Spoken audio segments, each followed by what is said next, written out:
মানুষের স্বার্থে দরকার পড়লে বিজেপিকে আবার মারব, হুমকি তৃণমূল নেতার। সুদ সমেত ফিরিয়ে দেওয়া হবে, চুরি পড়ে নেই, পাল্টা বিজেপি। চুচুড়া মগরা বিডিও অফিসে গতকাল ফর্ম 7 জমা করা নিয়ে অশান্তি হয়। বিজেপির জেলার সম্পাদক সন্দীপ সাধুকা সহ কয়েকজন বিজেপি কর্মীকে মারধর করার অভিযোগ ওঠে তৃণমূলের বিরুদ্ধে। চুচুড়া মগরা ব্লক তৃণমূল সভাপতি ও পঞ্চায়েত সমিতির সদস্য তাপস চক্রবর্তীর বিরুদ্ধে সেই মারধরের অভিযোগ। আজ মগরা থানায় এর প্রতিবাদে বিজেপি বিক্ষোভ দেখায়, অভিযুক্তদের গ্রেপ্তারের দাবিতে। এই নিয়ে প্রতিক্রিয়া দিতে গিয়ে তৃণমূল নেতা তাপস চক্রবর্তী বলেন, এসআইআর এর নামে মানুষকে হয়রানি করছে বিজেপি, প্রয়োজন হলে আবারও মারব। সে বিজেপির ব্লক, জেলা, রাজ্যে যে কোনো নেতাই আসুক না কেন। পাল্টা বিজেপির হুমকি, জেলা নেতা সুরেশ সাউয়ের জবাব, বিজেপি কর্মীরা চুরি করে বসে নেই, আমাদের মারলে ফিরিয়ে দেব। ব্রিটিশরাও এদের 200 বছর শাসন করিয়েছিল, তারপর চলে যেতে বাধ্য হয়েছে। সিপিএম 34 বছর শাসন করেছে, তারপর কি হয়েছে সবাই জানে। তৃণমূল যদি মনে করে তারা আজীবন ক্ষমতায় থাকবে, এটা ভুল।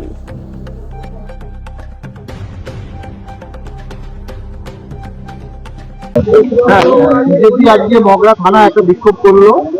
তাদের যেটা অভিযোগ যে আপনারা গতকাল তাদের মারধর করেছেন, নেতা কর্মীদের বিজেপির, এবং ফর্ম ছিনিয়ে নিয়েছেন।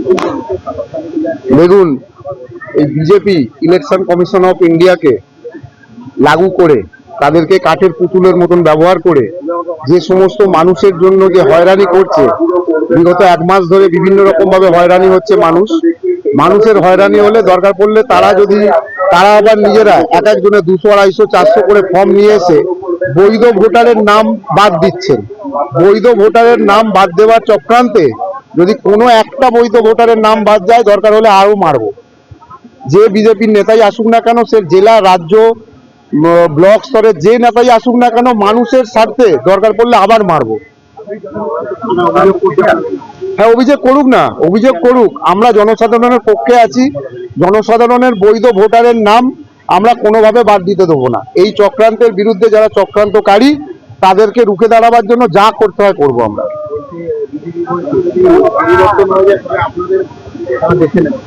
পরিবর্তন, মানুষ কেউ নেই ওদের সাথে, আপনারাও সকলেই জানেন। মানুষের কোনো রকমের আশীর্বাদ ওদের সঙ্গে নেই। এরা বিভিন্ন রকম ভাবে এরকম চক্রান্ত করছে। এই চক্রান্তের বিরুদ্ধে যা করতে হয় আমরা করব। আমার নাম তাপস চক্রবর্তী। যে কোনো এই ধরনের মন্তব্য করার আগে তৃণমূলের ওই নেতার মাথায় থাকা উচিত ছিল যে এই মন্তব্যের জন্য পাল্টা প্রতিক্রিয়া আগামী দিন তার দিকে ধেয়ে আসতে পারে। 200 বছর এই দেশে ব্রিটিশরা শাসন চালানোর পরেও এই দেশ ছেড়ে ব্রিটিশদের পালাতে হয়েছে। পশ্চিমবাংলায় 34 বছর বামফ্রন্ট ক্ষমতায় থাকার পরেও তাদেরকে সরে যেতে হয়েছে। আগামী দিন তৃণমূল পশ্চিমবাংলায় ক্ষমতায় থাকবে কিনা তার কোনো গ্যারান্টি নেই। আজকে বিজেপি ভদ্র সভ্য বলে আইনের দ্বারস্থ হয়েছে, তার মানে এই নয় যে বিজেপি চুরি করে বসে রয়েছে।